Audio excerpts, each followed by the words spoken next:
The brain on high alert? Are your sudden, random sexual urges actually your brain doing its job too well? Maybe it happens while you're scrolling through your phone or watching a show late at night. Or just lying in bed with nothing on your mind. Then suddenly, it appears.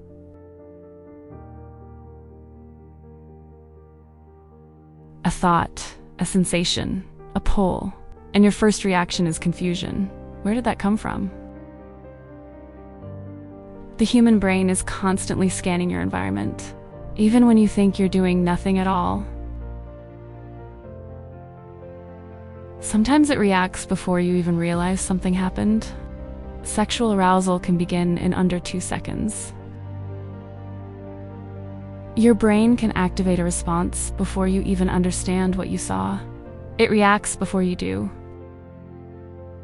Deep inside your brain is a small structure called the hypothalamus. Think of it as an ancient sensor. Its job is simple: scan for survival, pleasure, and attraction, and it never stops working. The hypothalamus constantly evaluates tiny cues: body language, shapes, tones, movements, and memories. These cues are so subtle that you never notice them, but your brain does. When that signal is detected, your brain releases dopamine. It's the chemical linked to reward and motivation. Dopamine is powerful. It doesn't just create pleasure, it creates pursuit.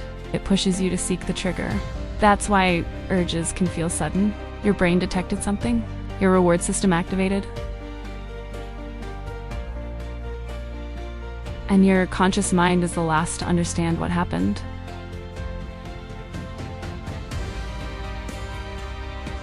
But here's something interesting. Not every sexual urge is actually about sex.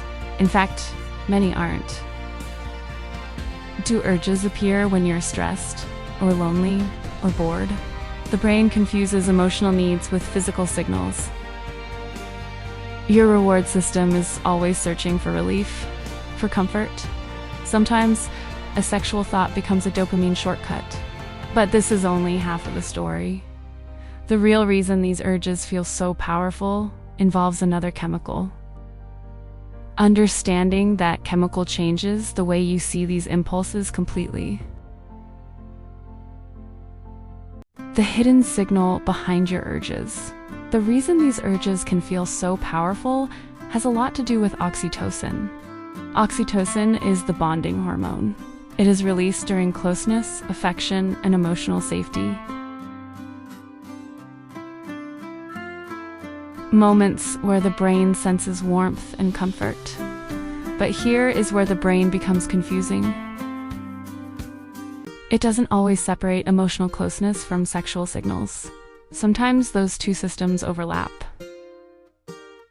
When they do, the brain mixes signals. So, an emotional need can appear as a physical desire.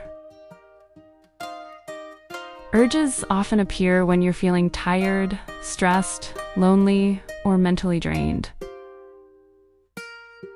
Your brain is searching for relief, searching for a reward, searching for comfort. Psychologists call this misattribution of arousal. Your brain mislabels what you are feeling.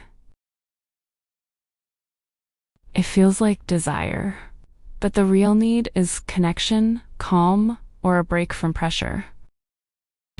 You are trying to focus and study, and suddenly your mind goes somewhere else.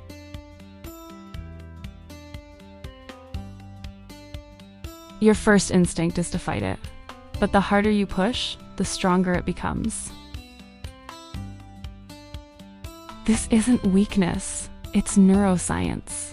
Urges are biological signals, not moral ones.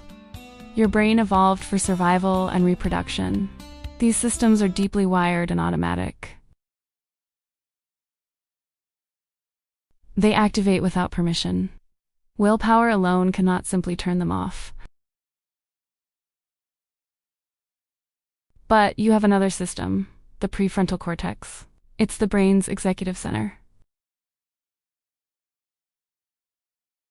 It allows you to pause, observe what you are feeling, and decide what to do next. The cortex works best when you acknowledge an urge. Do not try to suppress it.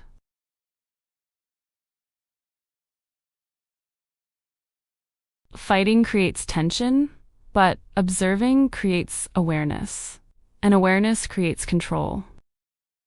Think of an urge like a phone ringing.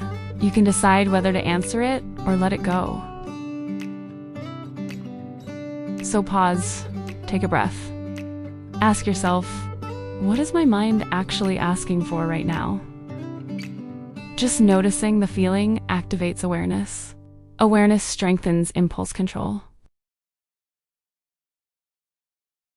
Over time, this habit retrains the brain, not by eliminating urges, but changing the response. The real power is understanding what signals mean. Once you learn the language, you gain control.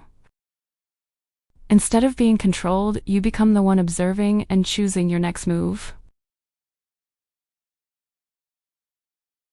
Mastering your mind, the final chapter. We have explored the dopamine chase and the oxytocin signals. Now, we dive deeper into the art of integration. How do you live with a brain that is scanning everything? Part 1. The architecture of desire. Your brain is not a single unit. It is a collection of systems. Some are millions of years old.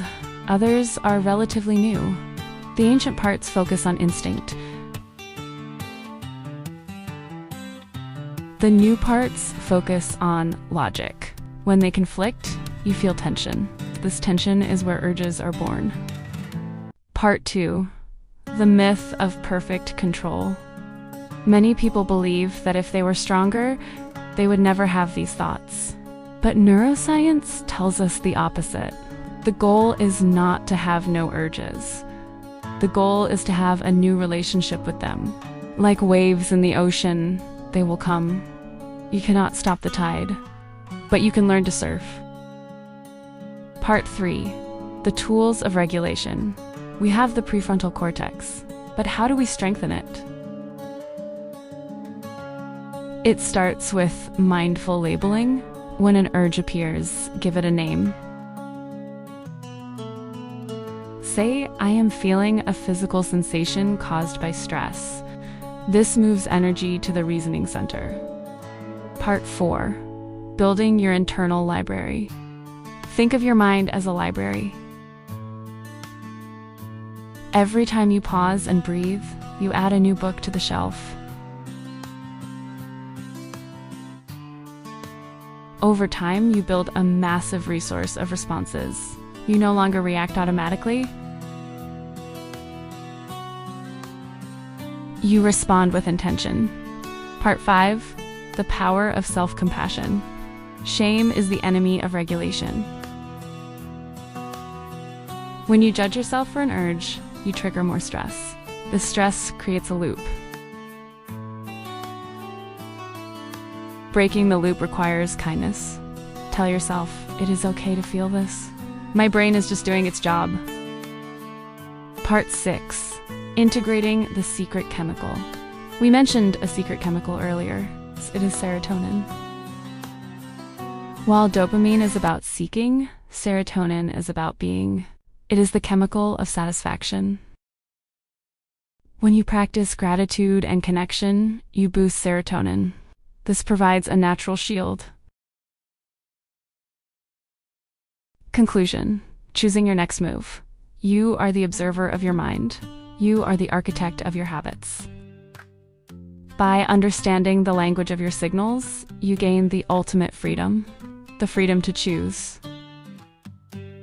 Not just once, but every single time a signal appears. Be patient with yourself. Your brain is a masterpiece in progress. Keep observing, keep breathing, and keep choosing your move.